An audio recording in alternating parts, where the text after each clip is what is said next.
Hello, everybody, and welcome back to the UKLC. We're getting ready to go into game number 2 of the day. This is Bulldog versus Viperio. Again, one game separates both of these teams right now. Viperio are 3-1 in the standings, while Bulldog are 2-2. So just one game separates them. And again, you know, if Bulldog lose here, they're now tied with Envision coming out of today and out of this first Super Week. So, you know, there's a lot on the lines here. There is, but if Viperio go 2-0 and it's a hard week for them, they've got Bulldog, and then I think that they have, I think they might have Resolve or M&M actually right after that too. They have themselves a strong strength of schedule. But if they pull it off and they wait for Resolve maybe to drop a game to, again, some strong opponents that they have, suddenly they're tied for first. They're very happy with things. Both of these teams have quite a lot of recent history together as well. They played 2 series in the promotion relegation tournament just back for this split too. Very different roster for Bulldog and a very different roster for Viperio too. But Bulldog had the better of them. 2-1 in the first series, 3-1 in the second. Bulldog have the historical matchup against this team. Yeah, and I would say kind of hark towards the mid lane, Thomas Go. Thomas Go's been a player who, you know, we've been relatively excited about. You know, he had that split on Bulldog where they didn't win a single game, but we really thought he was the shining light on that team, and then made a switch and now has returned to Bulldog and found his first 2 wins on the team during this split. And I genuinely think he's a really solid mid laner. So it's going to be all about tracking these mids for me, just because I'm a little invested in Thomas Go and I want to see, you know, what this player is actually capable of. But we're into picks and bans. The Akali getting taken away, pretty much an understandable ban at this point. The Gwen also going away. Just getting rid of the obvious stuff here. Kind of talking about what else is up that's obvious is that the things like the Ezreal, which is normally Rumble, a red side ban. Nocturne. Nocturne, Varus as well. There's quite a few things left open. The Thresh is another one, which we've seen a lot of bans on. Yeah. And Karma. There's so many. A lot open. But this is the thing, because you've got this whole, like, you're just loading the shotgun with every ban that you can think of, but not every one of those pellets is gonna hit. I do think that Sheeta's had some good games on the Nocturne. That is gonna be a ban away. Sheeta was a player who, coming into the split and looking at the level of the top laners in this tournament, I was thinking, they might struggle in lane. Credit to them though, week 2 did really well on the Renekton, took it to Akaz on the Malphite. It's a decent matchup, but Sheeta played it out well. CPM though, Bulldog's top laner, Coates, has been on fire, even though Bulldog have not had the best run. Their week 1 was a little bit weaker, but Sheeta versus Coates as well can be a very important matchup. Those solo lanes, definitely want to keep an eye on. All right, well, the bans have just rocketed through. Got things like that Thresh. We got things like the Varus open as well. The Ezreal has made it through this pick and bans as well. So we'll see what the tension's going to be here as we head into this next stage. We did see a bit of a return of the Fiddlesticks this week on the LEC as well. So true. Something that is potentially pickable as well. We'll see what Bulldog wants to go for here. As Blind Pick Shen, a bit of an odd one. So I won't talk too much about the hovers. But yeah, I think the Varus is probably a pretty good pickup here. I agree. I do think we'll probably see something like an Ezreal going in for the side of Viperio, unless they want to go for a Jinx. Obviously, the Thresh gives you a bit of survivability and a bit of peel thanks to that. But obviously, with the Ezreal Thresh, that'd be such a hard lane to punish. Now, so if we can punish bot lanes like that, is so that they can turn towers off, like this Volibear, very aggressive early jungler. So Lula's piloting that one.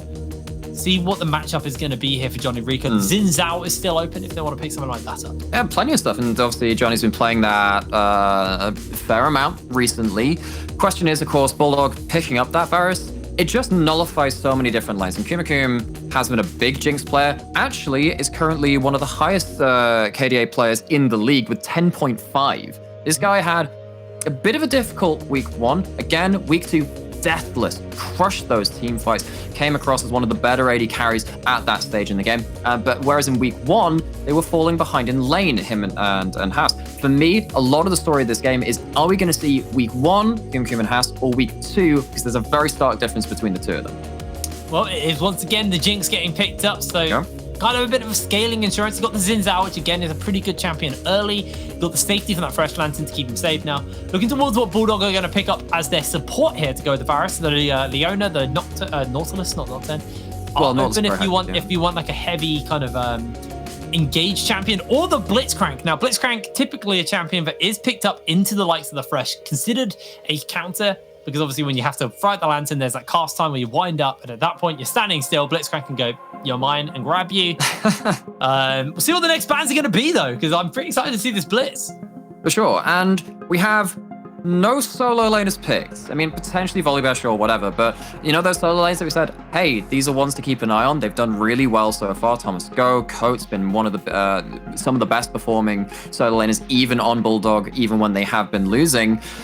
You can see immediately, 2P goes, yeah, LeBlanc, you did a little too well on that. Maybe trying to open up something like a Silas pick for himself. Both of these players wreally good on that pick. It was who's gonna shoulder the blind pick? By the way, it was Beely that played the LeBlanc. Yes, Thomas Go, though, although I will agree with you, because Thomas Go is a LeBlanc player. It's the Silas was the one that he did really well on. Yes. But he was playing LeBlanc way back when as well, when it wasn't quite as meta, but it was a permaban against him during his first split on Bulldog. 2P had an amazing game on that Tryndamere, so understandable ban away on that one. I can't believe we live in a world of Tryndamere mid.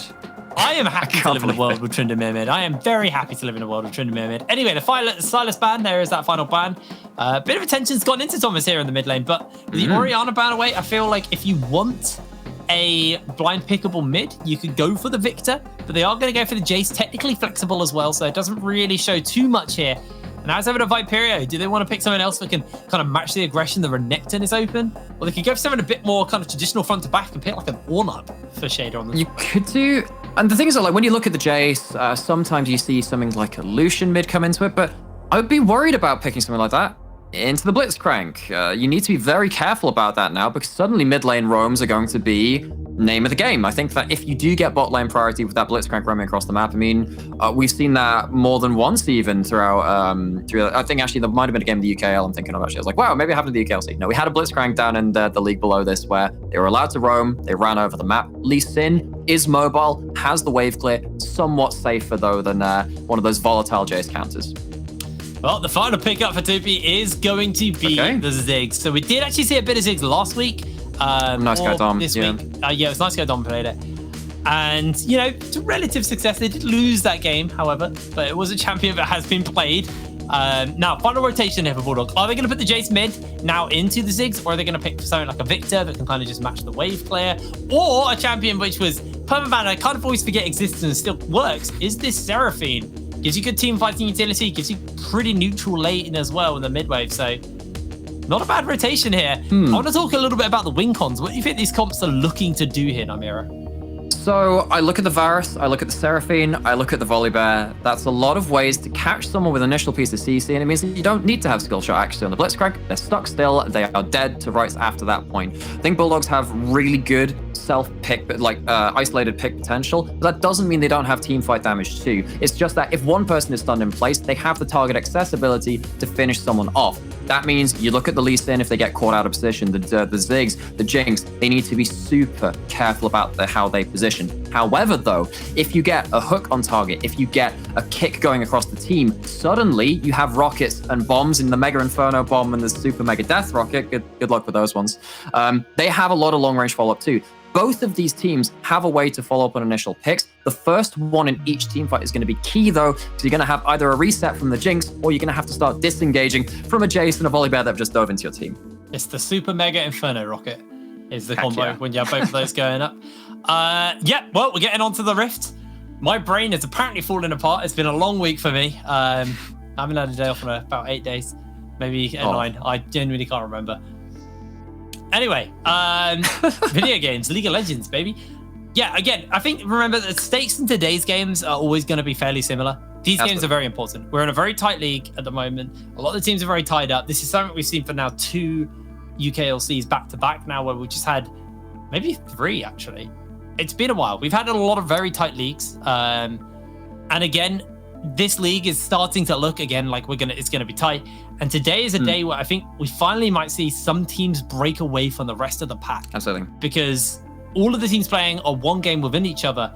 And if all the teams who are expected to win, just statistically win, then they will actually draw a bit of a line, to be honest, between the kind of top 4 and bottom 4 of the UKLC. But we're on to the Rift for our second game of the day. This is Bulldog taking on Viperio. It's going to be a good one. It's going to be a good one, I think. I hope. And I know that both of us predicted Viperio on paper. Again, we laid down that bit of a narrative, bit of a story, bit of history saying, oh yeah, Bulldog, 5-2 against him in the last 7 matches, and that was just at the spring promotion relegation ones too. At the end of it, Bulldog have themselves maybe the psychological advantage from that. Let's see if they can transfer into this game on the Rift. Well, here we are. Defensive lines getting drawn up across the Rift. No one looking for anything as Will Scout places the ward. We're resetting for the sweeper here. Just to try and spot out and trying to clear out some of this early vision. And I think mid lane is going to be pretty uninteractive. I think that's just wave clear simulator. I think bot lane has potential to be explosive. Kun probably just want to go farm it out for a bit and kind of get a couple items on the Jinx, but Will the Scout, it's going to be on him to make this lane explosive. I think top lane could actually be quite scrappy, to be honest. Absolutely. And I think I look at these solo lanes, and again, we put the nameplates on and said, ooh, those are some good solo laners. But I look at the supports and how Haas has been a notable Thresh player for a long time. There's a Blitzcrank in the game. Honestly, top diff and mid diff is probably going to be actually support roam diff if they are allowed to get priority. If Jacob and Will push up and Will the Scout goes off into Fog of War, Viperio needs to be extra sharp on keeping track of that support, because that could be absolute lights out for the likes of the Sigs, even in a matchup which is individually quite non-interactive on its own. Junglers will be starting up on the blue bus a piece, which means could see a potential map split, could see them just, you know, clear up and down, and does mean that Johnny Rico will be in this bot lane. And if Will the Scout and Jacob do get early prio and don't have the vision to cover them, they could potentially be on the receiving end of a gank. For now, Wave just being stuck in the same place. Not really seeing too much here. I'm going to be excited to see what the splits can do. Absolutely. Well, it's not going to do much when they're hiding behind the minions, particularly at level 1. It was Rogue who played it yesterday, right? In the LEC. Yes, they did. So I remember Viego getting the hook and missing it. That was a fun one. Good job, Wonder. Or the flash onto Reckless as well.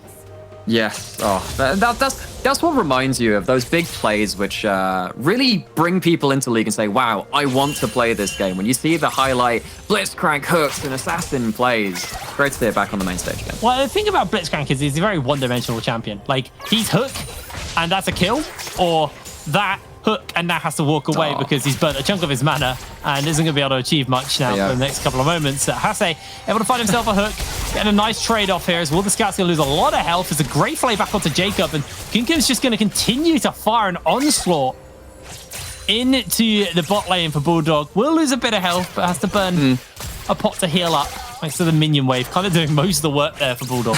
Exactly. They're fighting into a cannon minion, but the trade in terms of the champion damage does go the way of Viperio. They get themselves priority. It's just as Scuttle spawns too. They haven't crashed it too early. Johnny Rico can be able to get that one for free. Doesn't matter though. This is just the handshake which junglers have in the current meta. One of them goes top, one of them goes bot. Actually, is this going to be going against expectations? Dive potential. They go for the dive already. Jacob is going low. The teleport's coming in. Johnny Rico on the run. Kunkum was tanking the tower shot for his jungler. And this looks like Thomas Go wants to sing a song as Johnny Rico gets a taxi out thanks to the crab. Beautiful stuff there. And honestly, Kunkum really with a presence of mind to tank that last tower shot to make sure his jungler gets out scot-free. We'll see it again in the replay because honestly, Kunkum, that was some real hero stuff from him. It was so close to that being the trap combo from Viperio. It was the hook. Maybe into the flame chompers from Kunkum, but it didn't quite end up that way. Kunkum now sat here, very low HP, does have a biscuit. Luckily, there's no flash, no ignite on Will the Scout. They're coming in here. They jump for the hook. Hase's going to get hooked. The zap's in, and the bear is on the way, and Lulis is slowed down. As here's the arrow, not going to hit Hase. Hase had the shield from his lantern as well. And Viperio able to escape this. So that whole... Every solo lane is actually support difference. This is why they're focusing bot lane. One of these 2v2s is going to affect the rest of the map. We can see the chompers don't CC chain Jacob. That would have been a point and click loader burst damage from the Jinza, who's so powerful, double buffs, and at level 3. Will the Scout, about a micro Teemo off of getting Johnny Rico himself. Does not find it though, and once again, we're looking at the bot lane. Well, we thought bot lane was going to be uninteractive, and we were wrong. Kunkum heavily poked out and unable to catch any of this farm underneath the tower as they have to reset, but wave after wave is getting shoved into them, and Bulldog quite happy to match them on this one. Kunkum out of biscuits, no pots to chug. As Will the Scout takes flashing out of the bush, playing with fire a little bit. This is what happens when one of these 2v2s gets the leg up on the other one. Both of these supports kind of want to be doing the same thing in regards to that vision control in the side lane. Hook Ferris hurts. Hook? Coop is so low. He has 69 health. Okay, that's it. You cannot say that this time. I respect taking the fight 2v2. I respect it. But anything after that is just foolish. Yeah, absolutely. And it looks like that is going to be all she wrote. Jacob will be able to pick a plate up as well. So that's an early plate and nice injection of gold. Half a kill worth of gold just into the pocket of Jacob. And top lane's been pretty quiet. Mid lane has been pretty quiet. Jungle has been pretty quiet. It's all been about this bot lane. Yeah, funnily enough, we wouldn't know because the camera's not had time to go there. It has all been about how can we get control of this bot lane. Both of these supports can roam, can impact the other volatile matchups, or at least vulnerable matchups, right? On their own, they're not so volatile. Once you add in a Thresh or a Blitzcrank, we'll have another chat about that. And speaking of it, Bulldog get themselves the first reset. They get themselves the ability to shove into tower, and that means Will the Scout is into Fog of War. Dangerous times for Viperio. TP, not really on the wave clear zone, but he's getting chased onto as here comes Will the Scout. The hook is going to hit. And that is one dead rat. First blood to Thomas Go. It's easy as you like. Textbook, get bot lane control, roam across the map. The individual matchup, it's volatile now. The kill goes to the Seraphine. And TP has to just be wondering what the heck happened bot side. Oh, Hase. You have been seen, friend. Will the Scout places a ward and a hook could just seal the deal. There's a blast cone as Will the Scout's going to come over with him, but they brought the lantern. Nobody's going to take the lantern. Lulis, look at your screen, friend. There was a lantern. But it was an enemy lantern. That's the one caveat. Oh, yeah, I'm an idiot. Oh, all right. No, you know what? I think, yeah, all right. God damn it. I'm so sorry, friend. Either way. It's not you playing with me, it's our bloody observer. Wait. Hass is very glad. Will the Scout finds the hook, a good hook comes back in. This lantern means Kun gets a shield, and Hase has to flash away as the play comes down. The dragon's already been picked up, and the mega bomb is going to land as Lulis has to flash away, and Thomas Go, no encore available. Nobody dies apart from Hase. But that was so close to being an absolute bloodbath in the bot lane. And again, this is a Jinx in the game. If you stumble there, the Jinx pops off and you have to deal with the extra attack speed and the extra movement speed running you down. Kumakum not allowed into that fight though, similarly to the early game so far. This Jinx has been successfully kept out of a lot of these winning plays by Bulldog, who have had the more fortune in their plays on the aggressive side of things. They don't pick up the dragon. They do get themselves another kill though. Things are going well for them in terms of the gold and the kill participation.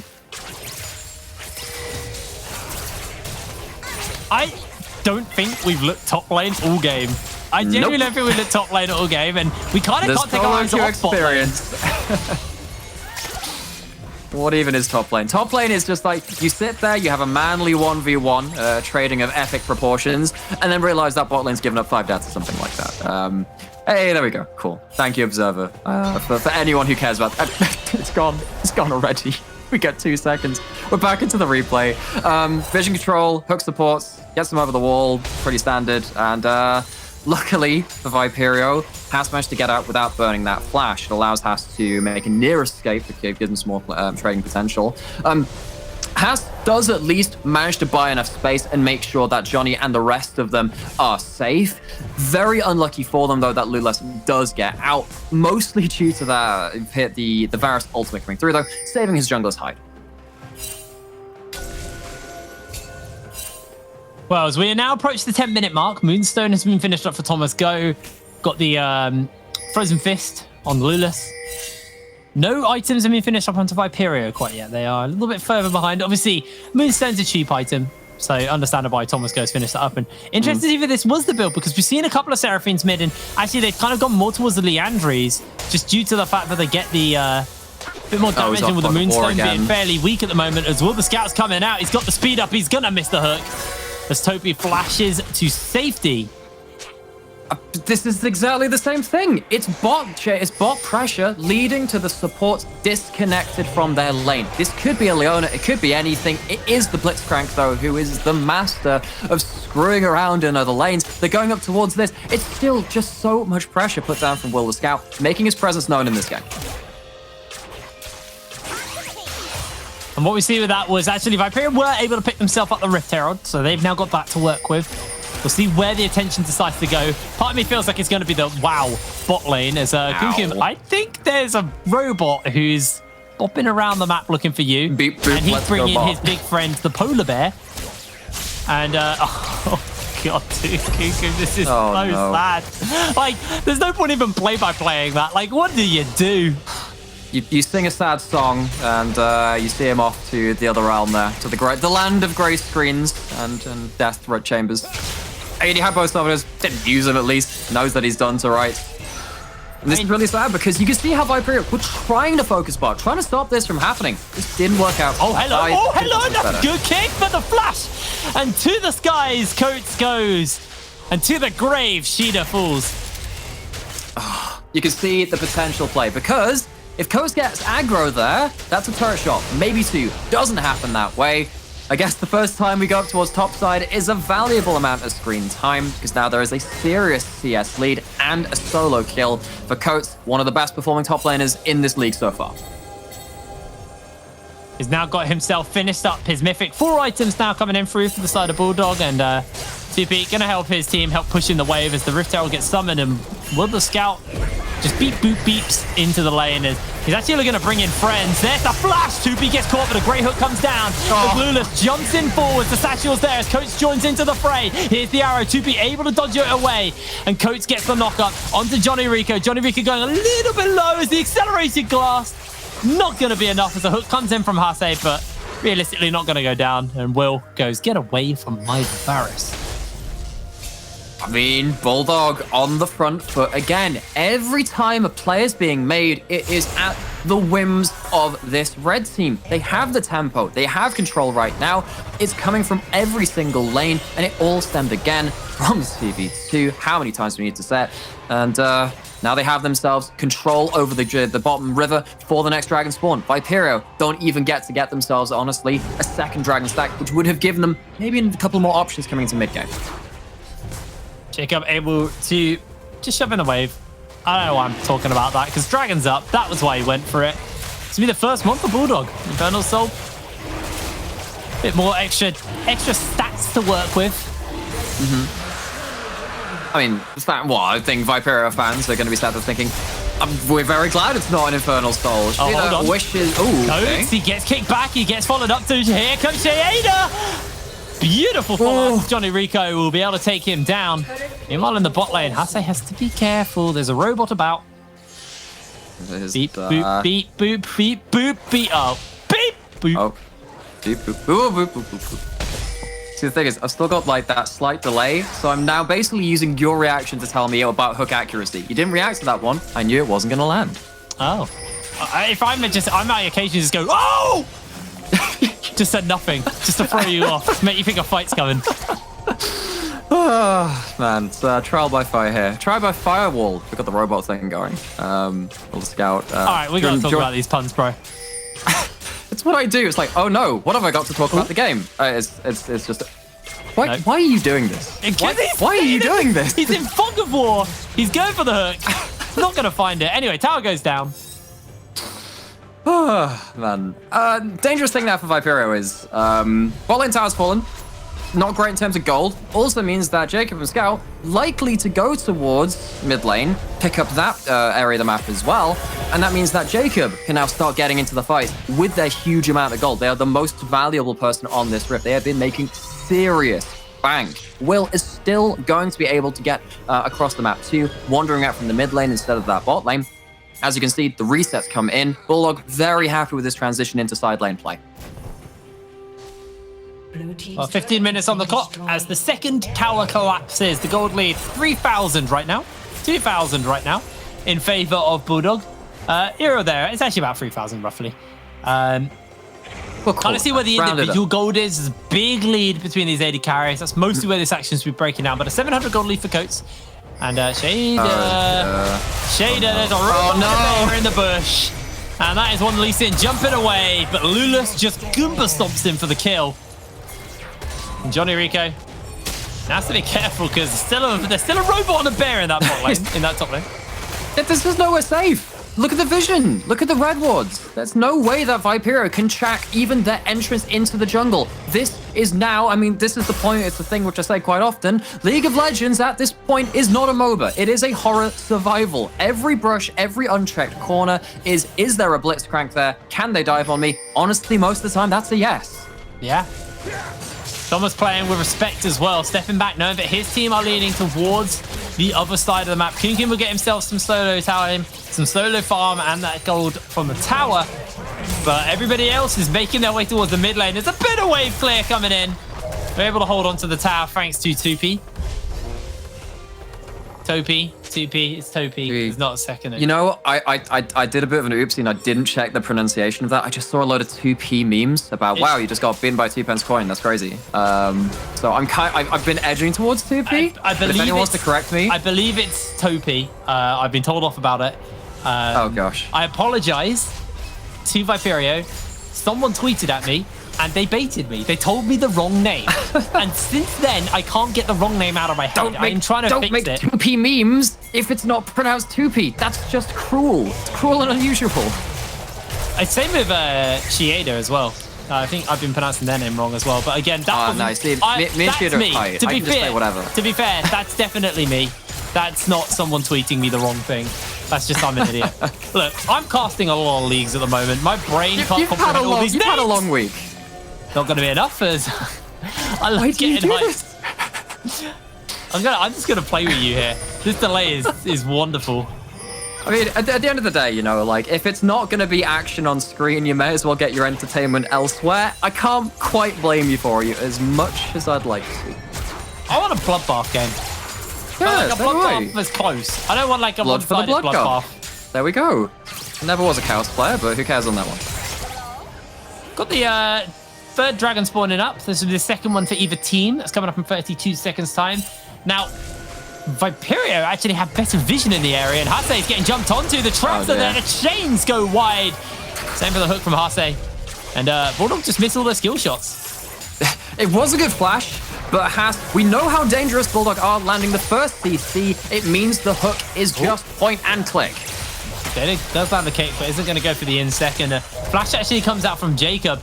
Does get a little bit of poke onto Johnny Rico. His Coates comes in as well with his own poke. There's a lot of poke available here onto the side of Bulldog, and Viperio now fighting for the line, fighting for the mid control. The Rift Tail gets summoned by Lulus, and that's going to be a bunch of pressure afforded to them here. The bombs are coming in. There's a lot of poke, and the Herald is wasted by Bulldog. They do get the opportunity to get into the river now. But even though the Herald dies, that's half the HP on the Ziggs, half the HP on the Thresh. They're sticking around with 2 minions left. At least if they manage to get this tower, that's a decent trade. They have the satchel, they do get it. I think Viperio managed to just about thread the needle there. Dodge enough skill shots, kill the Herald, get themselves a turret. That is by far one of the better scenarios they could have had. I think Viperio are going to be completely fine with that. It's not even like they're close to Soul. That's the second dragon, but what they won't be fine with is a robot coming in and missing the hook. There's Kunkum able to survive that. Does take a bit of damage from the shot blast, but Manamune is not fully stacked into the mana right now, so Coates hasn't quite got all the additional damage to work with.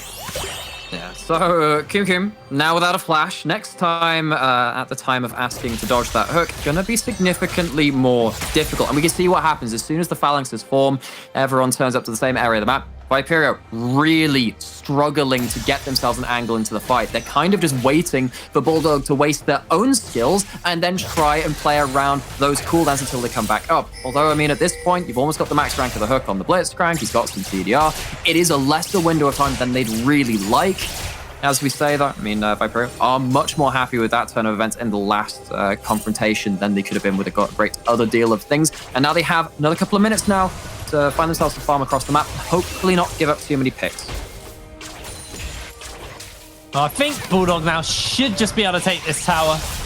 Unless Topi goes in for the... It was close, but it wasn't close enough. Goes in for the ultimate to clear the wave out. Looks like with the Java Hase, they're actually able to save the day here.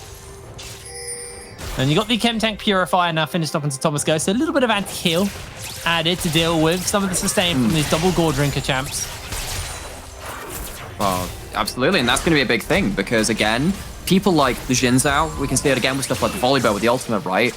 Their ultimates don't make them as tanky as someone like a Sion or a Maokai or a Malphite. But it does give them, if they have enough HP and enough time to get their second round of cooldowns, a really good amount of temporary frontline. They regen. Jacob actually times out with the arrow, but he doesn't have it. Oh, the hook goes wide as well. Not even close. I mean, the hook from Will, at least, was going over his corpse. There's not really much you can blame for that when he was dead. Well, here we go. That's the tower going down, and now Bulldog just continuing their onslaught. Kunkum just going to take a little bit of poke, and Johnny Rico trying to clear out the way. They do still have that Mega Death Rocket, Inferno Bomb to clear out the way if they need to, but it's a bit of a ways away. It's in the top lane. Top lane tower does go down now to the siege from Topi. It does, and that's important, because at least they're trading something, because Viperio have now realized, yeah, as soon as there are multiple people in the same area, we don't win that. If the Blitzcrank is there, if the Varus is there, we just don't really want to fight. What that has been at is the expense of Kumkum, because he's down a lot of CS. He's had to just soak a lot of waves and have to back off from the tower because, of course, the range of the Varus ultimate, the hooks, of the Encore, everything, really. Kumkum has now got to fight with less gold. He did that in week 1, did pretty well, picked himself up a Quadra. Definitely can't discredit him for that one. But he's not going to be the super powerful Jinx, which can run away by fighting the team fights on their own. Well, Dragon spawning up in 1 minute 50. So a little bit of time until we see these Dragons kind of get contested over. And just giving a bit of time over to Jinx, because typically you do want that third item. You want that Infinity Edge to really spike. Phantom Dancer just got finished up with Kim Kim here. Good combo. It's a good 2-item combo, right? Because Kraken Slayer with the Phantom Dancer passive, which gives you a lot more extra attack speed after a couple of consecutive hits, does mean you get a lot of Kraken Slayer autos coming through. Once you get that lethal tempo, if you get the Get Excited, that is a huge amount of damage. No, it's not the same one-shot, 3-auto, montage you find on YouTube of your Jinxes when they get to the item spike. But at least with a Jinx, you are slightly better from an economic build as long as you reach those 2 items in good time than other AD carries. But I'll raise you this. 2-item Varus. Oh, Hase. Oh, Hase. The hook even doesn't have to win as Jacob's able to take out the kill and Lulis just jumps to safety. Here's the Mega Rocket. Not going to even hurt the bear. And they're going to get sent back in. And I'll go back to that point. Would you rather have a 2-item Varus or a 2-item Jinx at this point? I think that in this game, when you are holding them underneath their towers, they have no good engage, they can't find a way onto you, you definitely take the Varus every time. And, with the pink ward you use does get over the wall. Yeah, 2-item Varus. Okay, fair point. Varus is doing damage too. He spikes here. He's almost got that Mirror Mana as well, and that's going to be the big chunk of damage. Well, you've already got it on the Jace, right? I mean, once Jace gets that 2-item combo, Jace is not the same champion of seasons past, from that season 3 all the way up until the last couple, right? He's just so good at 2 items. He just has... Yeah, okay. Hook's getting closer and closer. The horror survival continues. But Jace, once they get that spike, is so strong. No one wants to match up against it. Dragon spawning up, and I don't think Viperio are even going to bother contesting this one. They have to think about the next one, though. Boys, Mountain Soul will go over to the side of Bulldog, and it's going to put a bit of a break on the time. It's going to make this game a little bit harder for them to even get close to winning as Jacob makes his way forward. Does the flash does have to change, but with the Lantern, would be a little bit too risky to go for that play. As, oh no, Jacob denied the minion. I do think that one, because this time we mentioned last game as well, when we were talking about, wow, so many shields. Where's the Serpent Fang? In this game. Good hook, there it is! No Lantern in time. Okay, you didn't bait me with that one. It's just a straight hook. One hook, I mean, one kill. Hold this, the chains. Go wide, but Will's coming in. He's a speedy boy. And Coates comes forward, does miss out on the hook, but Coates will secure the kill as the tower gets turned off. And Lulis not going to be able to get close enough to Kunkum. And Shade also making his way through his Tupi, just setting up a little bit of a zone to work through. The Blast Cone's going to give a bit of safety, and Bulldog able to turn away and turn their attention towards this Baron Nashor. And Haas, not for the first time this game, has the dancing shoes on, but they're dancing all the way to the sepia death screen. It just doesn't matter. Bulldog have complete control of this map. They still have themselves the Seraphine to keep themselves completely shielded up. This Baron not going to damage them at all. Viperio, the only thing they were looking for is the rocket and for the bomb. It was close, but there goes the Baron. Picked up for the side of Bulldog. And Viperio now in a bit of a position where they might be looking at tying up with Bulldog at the end of the day. Absolutely. And coming off of week 2, Viperio looked strong. Great performances out of a lot of members we'd had some questions of from week 1. Oh, well. There's the hook. That's all they need. Bye-bye, Jinx. That's it. Well, just from start to end of this game, got themselves the 007. I mean, plenty of puns to make about that one. I'll spare you them this time, but he's just been pinpoint with the hooks when they've counted. This Blitzcrank, unlocked from the early game, it's been the story of the entire game.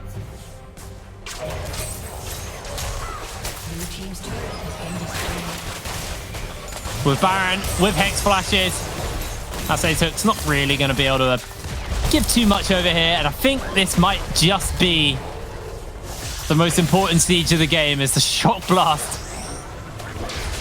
Topi just unable to hold on to this one. No, and this is just continually the problem with Viperio. They face up against the siege, Johnny? They just have no way to break it. Johnny? Are you okay, friend? I don't think you are.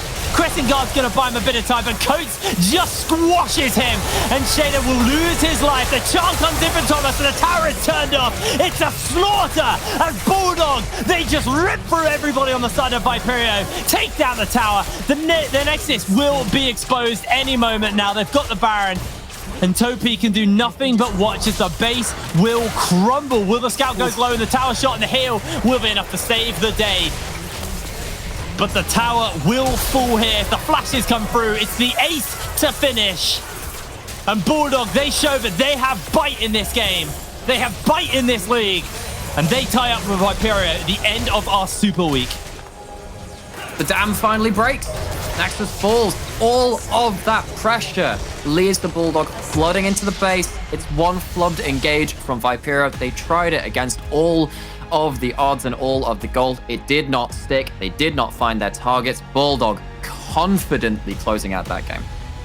Honestly, a very convincing win. And so far, we've only had convincing wins today. We've still got 2 games to go. I would like to see, a game that's maybe a little bit more kind of back and forth. But at the moment, we are seeing some very convincing wins coming in from these teams, and a nearly flawless game once again from the side of Bulldog, only dropping a single kill. Anyway, it's time for us to throw to a break. When we're back, we'll actually have a chat with Coates Main and a breakdown of that game. So we'll see you in a moment.